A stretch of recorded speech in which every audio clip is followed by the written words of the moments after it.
Hello, it's your Auntie Elaine again, and I'm here to talk about something that's probably going to be a little bit uncomfortable and maybe a bit of a hard message coming from someone who looks like me, but it's got to be talked about. We got to talk about this because we're not going to be able to move forward as a society until we address dieting doesn't work. There is none, zero, zilch weight loss method that has proven effective in any sort of long term sense. None.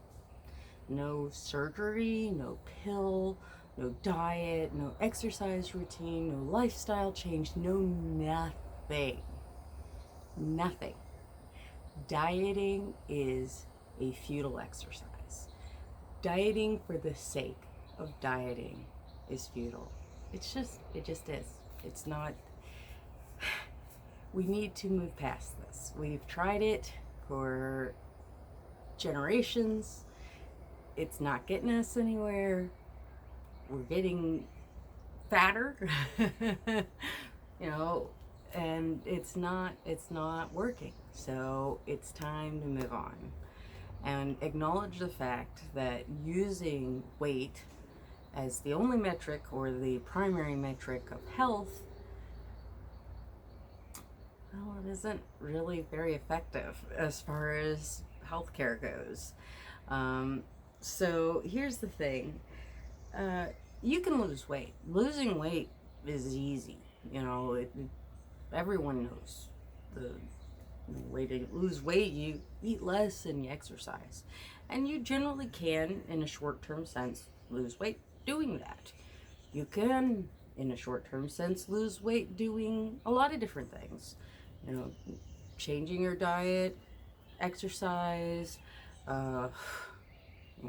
surgeries, pills, all sorts of things.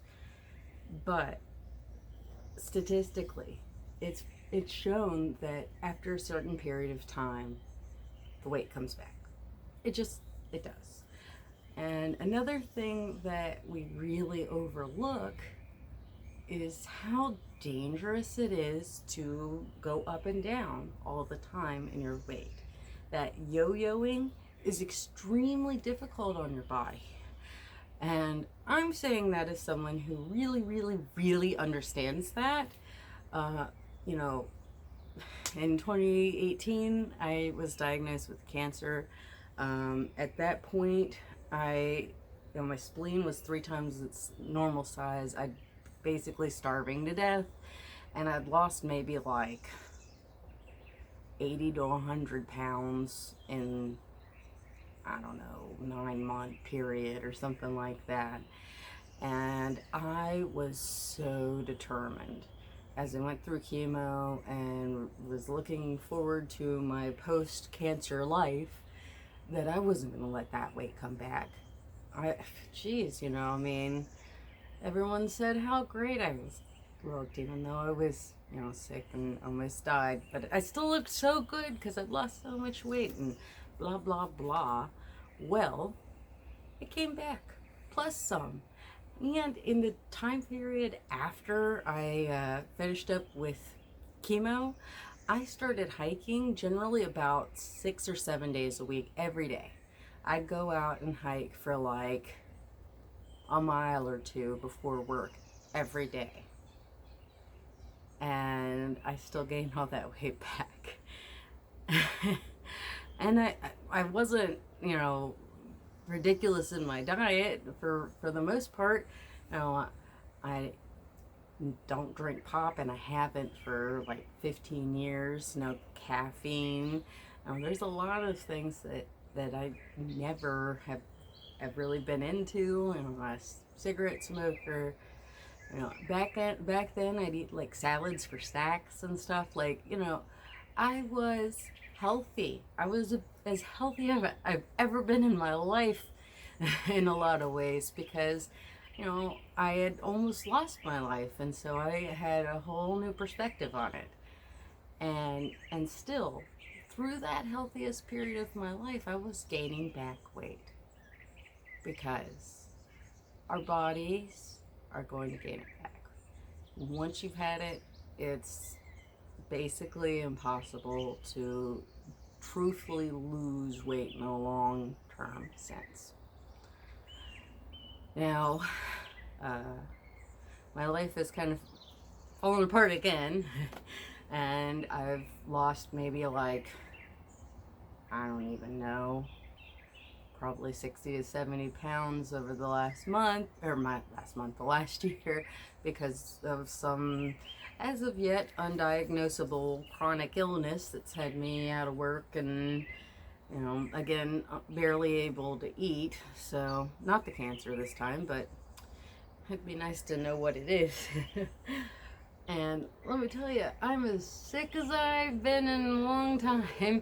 And, you know, I've recently had cancer. So let me tell you, I've spent months in agony. And I had someone tell me how nice I looked just yesterday because I've lost weight. It's so bizarre. It's so absurd. The way that people look at weight in our society is so twisted and wrong. It's mind-boggling. And we can't get out of this because we can't let go of the idea that there's just some sort of magic combination of pills and surgery and lifestyle changes and diet and exercise that's going to give us whatever body we think is perfect. Well, you might be able to get your perfect body, but you're not going to be able to keep it. And I think rather than trying to have a perfect body, it's better to have a healthy body. And I think that we need to start thinking about what healthy really is. And not assume that because somebody's body doesn't look perfect, that they're not healthy. And just assume that just because somebody's body looks perfect, that they are healthy. We need to stop presupposing that we understand somebody's health based on how they look. Because I can personally tell you that appearance and health are not connected the way we think they are. They just are not. And so I don't know what the answer is, and I don't know how we're gonna to move forward. But one thing I do know is things are getting better, because there might have been a time in my life where I would have been afraid to sit in here and have a video that I'm going to broadcast to whoever wearing no bra.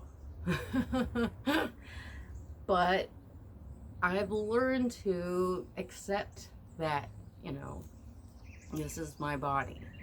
And I'm not ashamed of the fact that I would wear a bra if I could, but I physically can't because I have abdominal pain right here, and any sort of pressure right there just kills me. So, you know what? Fine. It would be churlish of me to insist on having perfect cleavage for you, even though I could. I have fantastic boobs. At the expense of doing something that's going to cause me discomfort for long after I wear it. I mean, I think that one thing's really changing is having people like Lizzo in the mainstream. I love seeing a big girl being a hoe, because we see skinny girls being hoes all the time. It doesn't hurt anybody. Doesn't hurt anybody to see a big girl being a hoe either, does it? But it does help. I feel better about myself after I see her out there shaking her ass. I could never do that because I am rhythmically challenged, but I very much appreciate that she can exist in our society, because I don't believe that a person like her could have had the career that she has even maybe 5 years ago, 10 years ago. I mean, it's amazing to see that people are starting to understand that fat people are people. We are. We you know, we understand you'd prefer if we weren't fat. We understand that we are fat, and we don't need you to point it out. And if your idea of humor is pointing out a fact about me that is objectively true, is that very clever? I don't necessarily think it is, but it could be, I guess, you know. I guess it all depends on context. I'm not going to prejudge, but I'm just saying it seems a little lazy to me, is all, in general. The fat jokes, the assumption that beauty and body are somehow all in one way. You can only be beautiful in one way. You can only have a beautiful body in one way. Well, you know what?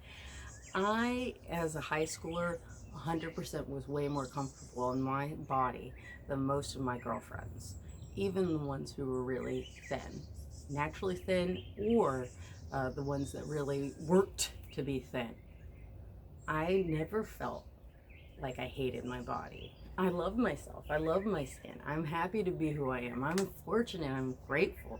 I have so much that I am privileged to have in my life, and I just live it the best I can. And a lot of my peers, even to this day, they think this